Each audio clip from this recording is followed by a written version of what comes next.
you about one of my favorite guitar playing concepts when it comes to improvising and also playing with a band. And that concept is what I like to call knowing and understanding your role. So what does that mean? Well, to put it simply, it's knowing what you're responsible for and what you're not responsible for. To truly understand that, you also have to on some level, understand the role of the other instruments. So let's first start with things that have nothing to do with the guitar, but are still part of the band. In this case, the bass and the drums. So let's start first with the drums. The drums are basically holding down the beat, and their snare drum is basically accenting beats 2 and 4. So that's what the drums are doing. Now the bass has a slightly different role. What the bass is doing is basically this. The bass is accenting the root note that's in the chord, and at the same time is very sure to outline the downbeat of the 1 in each measure. So when you factor all those things in, basically that means that what your job is as a guitar player is to play harmonies, to play, certain extensions, embellishments of the chord. But at the same time, you don't have to play the root of the chord. You don't have to play the downbeat of the 1. You can if you want to accentuate it, to give it more definition. But if you go into it thinking that this is what you have to do, you can be extremely limited in terms of what your options are. Now, to me, to truly understand this concept, you have to break it down in the most simplistic format. That is the concept of a trio: guitar, bass, and drums. So first, what we're going to do is we're going to listen to the backing track I have arranged here.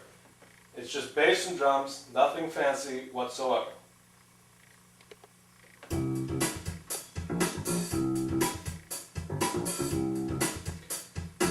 Basically a funk groove, both on the bass and the drums. Not going into any other chords or anything, it's just staying on that one note of C.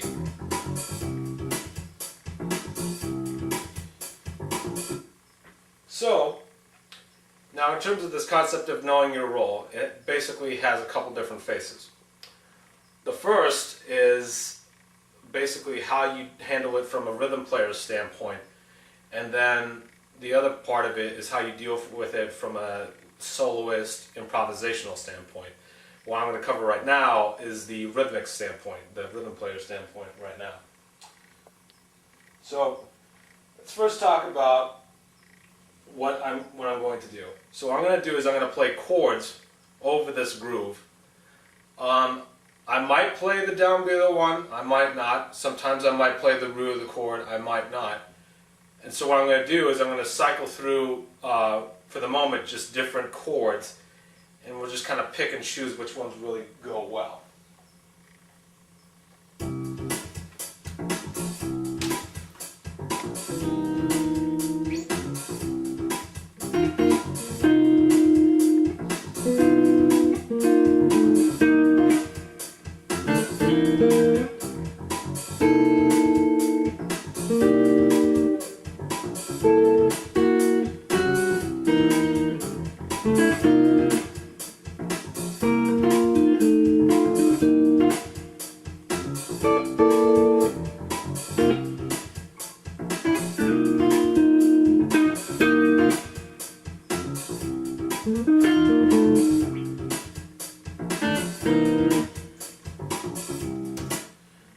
Okay, so what I did just there is basically I played a lot of different chords that all could have possible C-type implications, that is the key of C.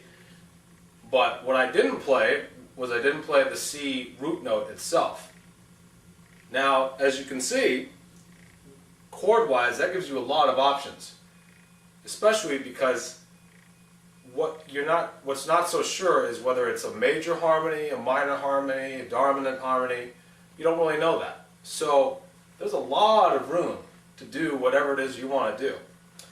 So now that we've kind of cycled through a lot of different chords, let's stick with the ones that, at least to my ear, sounded the best. In this case, I'm playing for the first voicing, I'm going to play what is B flat,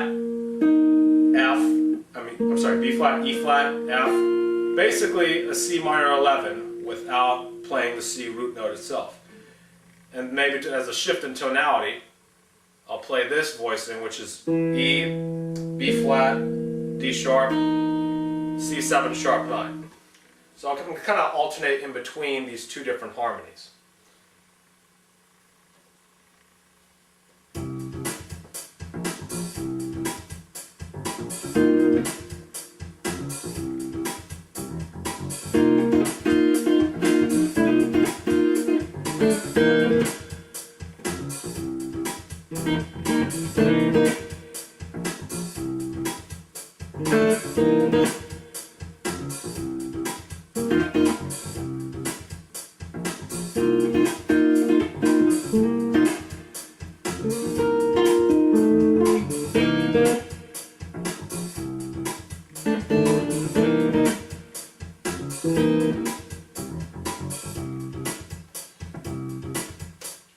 Okay, so let's talk about what I was doing.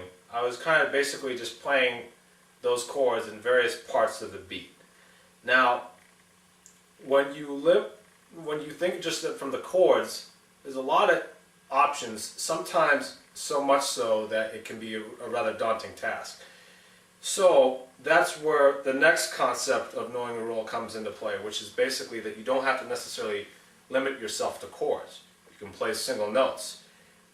And not only that, from a rhythmic standpoint, you don't have to fill up every beat of every measure with notes. And this next example is going to demonstrate exactly that.